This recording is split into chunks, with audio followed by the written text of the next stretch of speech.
All right, thanks, guys. So I know that you just listened to a lot of legal requirements, and unfortunately, I have to talk about another legal requirement around conflict of interest. So I appreciate your patience and sitting through all these presentations today.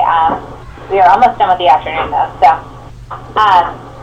on to conflict of interest. So you should have slides before you, and I'm really just going to talk to you today about conflict of interest standards that are required for every person and organization who is designated as certified application counselor.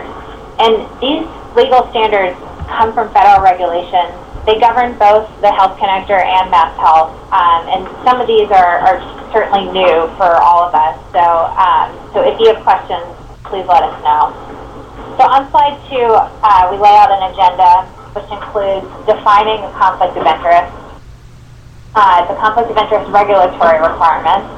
Also, I'm going to talk about the other conflict of interest requirements, such as the ones that come from the contract that your organization signed with us, and also there's a policy document that references a few other conflict of interest requirements. And at the end, there's going to be an assessment, as we've gone over before, with questions to test your understanding. Slide 3 just shows the objectives of today's training, which is for you to be able to recognize a potential conflict of interest, and also that know what to do when you think you or someone else or your organization has a potential conflict of interest. So on slide 4, conflict of interest is a term that is pretty colloquial. I feel like people they've used this term a lot. You know what it means. But here we really have a very specific meaning for conflict of interest. So on slide 5, I've defined the term conflict of interest here to mean that a CAC, Certified Application Counselor, has a private or personal interest sufficient to influence or appear to influence the objective exercise of his or her official duties. So I just want to point out that a conflict of interest can be both a personal conflict of interest as well as an organizational level, like an institutional level conflict of interest. And this example points out a personal conflict of interest and says that a CAC has a conflict of interest if he or she also works for an issuer, a health insurance company, and specifically refers members to enroll in a health plan with that issuer. So what do we mean when we're talking about conflict of interest in this case for certified application counselors? We're really talking about relationships that you or your organization has with insurance companies. That's the context for federal regulations. And these relationships can be financial or they can be non-financial. It's just something that is sufficient to influence or appear to influence your actions.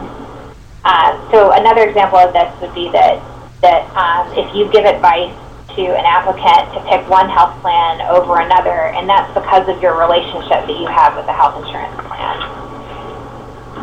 So on the next slide, I'm going to talk about the regulatory requirements that apply to conflicts of interest.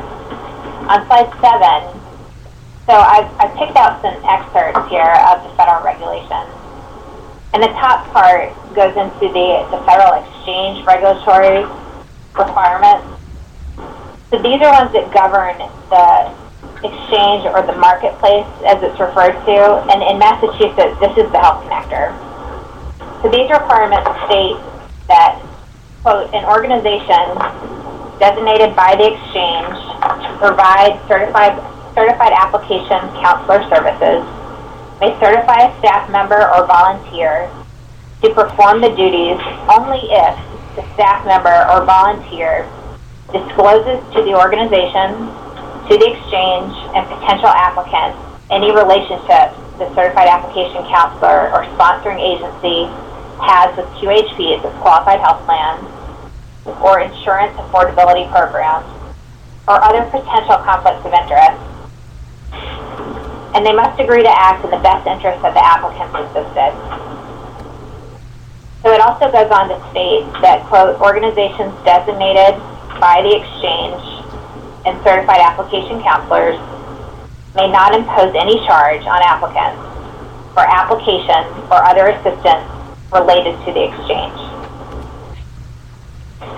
So Similarly, the Medicaid regulations, which govern our mass health program, state that, and this is on the page at the bottom, quote, to be certified, application assisters must be trained in and adhere to all rules prohibiting conflicts of interest, including all other state and federal laws concerning conflicts of interest and confidentiality of information. So essentially the key takeaway here is that certified application counselors must disclose to us and to consumers that they exist if they have a conflict of interest or if their organization has a conflict of interest. So in the next couple of slides, I talk about other conflict of interest requirements. So on slide 9, so some other requirements regarding conflict of interest are that you must provide information about the full range of insurance programs that are offered by MassHealth and Health Connector. So said another way, if your organization has an exclusive contract with one particular health insurance company, when you're assisting a person apply for health insurance, you must not only tell them about that one insurance carrier, you have to tell them about all the plans and options that are available to that person. So we're also asking you and the person you're assisting to fill out this Certified Application Counselor Designation form, which I mentioned earlier, Ed has mentioned in his talk as well. This form also asks for you to declare to us that you have disclosed any organizational or individual conflict of interest to the applicant that you're assisting prior to assisting them. And it also tells the applicant that you have agreed to act in their best interest. So just to remember, you must have that person fill out the CAC designation form prior to assisting them. And this is online or in paper. So until we have the Assister portal available to you, you need to fill out the Certified Application Counselor Designation form, regardless if you're helping the person apply online or on paper. So I know I've walked through that pretty fast. I think I'm going to actually go through the assessment with you because I think these examples really help understand and demonstrate the types of conflicts of interest that I'm talking about.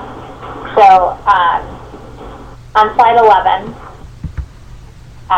it just says that this concludes the conflict of interest practice section of this module, and we will continue with 3 questions.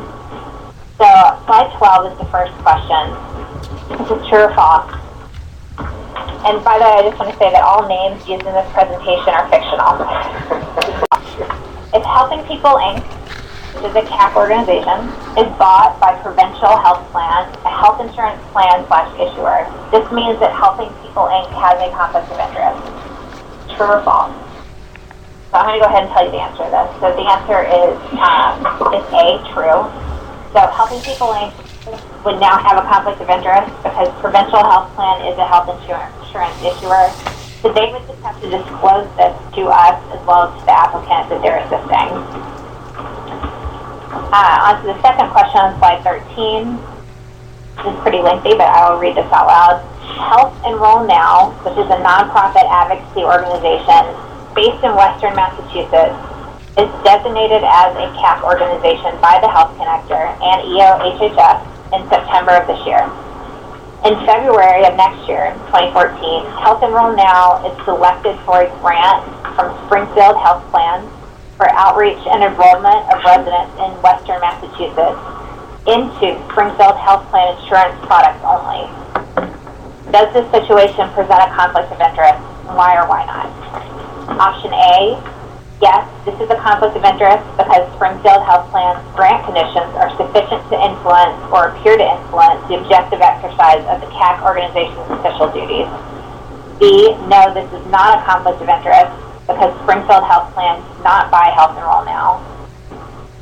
C, yes, this is a conflict of interest because CACs cannot take grant money from a health insurance issuer. Or D, this is not a conflict of interest because Health Enroll Now is not a health insurance issuer. So does this situation present a conflict of interest? The answer is A, yes, this is a conflict of interest because Springfield Health Plan's grant conditions are sufficient to influence or appear to influence the objective exercise of the CAC organization's official duties. So this obviously goes back to the definition that I pointed out on slide 5. So what you should do about this is obviously you'll need to disclose this to us as well as to the consumer that you're assisting. So the last question that we have in the assessment section is on slide 14. So Natalie is hired by a community health center in central Massachusetts to be a part-time CAC for people in that area. CAC Natalie needs another job to pay for her graduate degree studies in public health. So she applies for and is given a part-time job working at a customer service center at Bay State Health Plan, helping people enroll in Bay State Health Plan insurance products. Does this situation present a conflict of interest, and why or why not? So the options here are A, yes, this is a conflict of interest because CACs cannot be employed by community health centers. B, yes, this is a conflict of interest because CACs cannot work part-time. C, yes, this is a conflict of interest because working for Bay State Health Plan part-time could influence or appear to influence the objective exercise of CAC Natalie's official duties as a CAC. Or D, no, this is not a conflict of interest. So giving folks a few seconds to think about this, but the answer is C. Yes, this is a conflict of interest because working for Bay State Health Plan part-time could influence or appear to influence the objective exercise of CAC Natalie's official duties as a CAC. So obviously, in that situation, CAC Natalie would have to disclose to us and also to the consumer she's working with that she has a conflict of interest. So on the summary slide, hopefully now you're able to recognize a conflict of interest and know what to do when you think you or someone else may have a potential conflict of interest. And you've successfully completed the training. I can take some questions now, but I will ask that